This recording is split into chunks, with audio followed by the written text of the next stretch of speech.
There is, the Rasul sallallahu alayhi wasallam actually had a specified time where he would teach women. Where he would do that. Especially the women of Medina. And actually the women of Medina were different from the women of Makkah. They were actually a lot more bold. And the Sahaba even noticed that they're more bold. Like Umar radiallahu anhu said, they're not like the women of Makkah.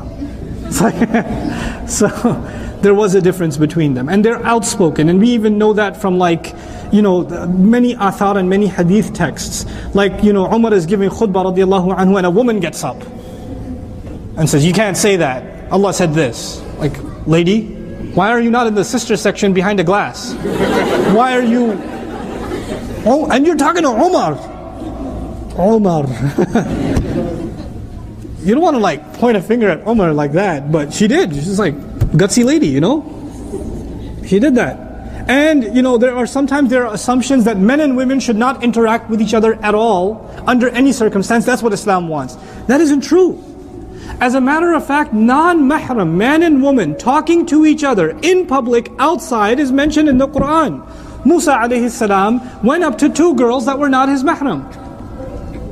Then he went over and talked to them and said, what's wrong with you ladies? Ma khatbukuma, what's wrong with you?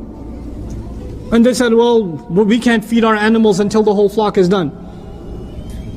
They had a conversation.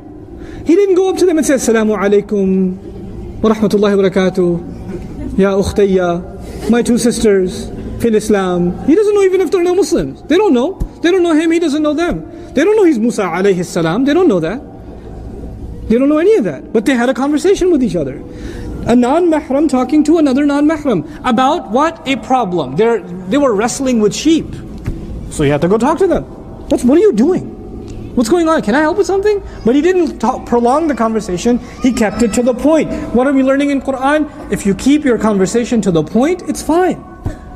You might have a female co-worker. You might have a class. I have students. I have to answer their questions.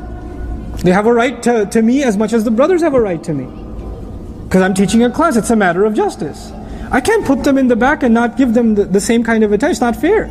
And I brought this up. If in education, is it fair or not? This is no. It's acceptable. There are ulama that are more conservative on this, and there are ulama that allow it too. But there are plenty of mainstream Ahl Sunnah across the schools of thought scholars that allow this. That allow, for example, this kind of setting. If it's meant with certain kind of restrictions. There shouldn't be small talk. If I crack a joke, it's to the entire audience, not to sisters by themselves or something, because that's inappropriate. That's not right. Right? And you're supposed to have a certain line, there's supposed to be a certain line of discomfort between you and myself. Or between you and any other non-mahram. There's supposed to be a line of discomfort. There's supposed to be a level of seriousness. You're not supposed to be giggly when you come up individually and talk to a non-mahram man. You're not supposed to be like, no, I have a question, brother. You said this. Why? Learn to be like that. Learn not to be giggly around non-mahram men. Not smiley. Jazakallahu khairan for so many things you're doing. No. Say that on your own. Don't come up and say it to me. Don't come up and say it to me. Say that to your dad. Jazakallahu khairan, Baba. You're so awesome. Great. When you come up to a non-mahram, if it's your teacher, if it's the imam of the masjid, if it's your employer, keep a serious tone. Keep a serious tone. When a woman uses a serious tone, the man becomes serious automatically. Girl comes up to you, you think she's kind of pretty. She comes up to you and says, Assalamu alaikum.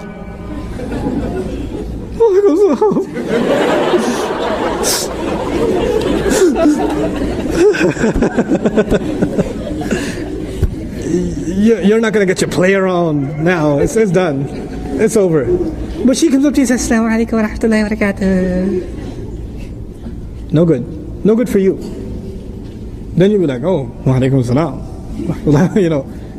That's bad for you. So you have to keep a stern voice. And these rules, I'm kind of alluding to, Surah An-Nur already covers them. These rules are already there. You have to keep a stern voice. You have to keep your eyes low. As low as it doesn't mean you don't look away like, brother, I have a question. Like you don't do that either. But if you don't stare at the person. You're like, yes, sister, do ask. No, not like that. Not like that.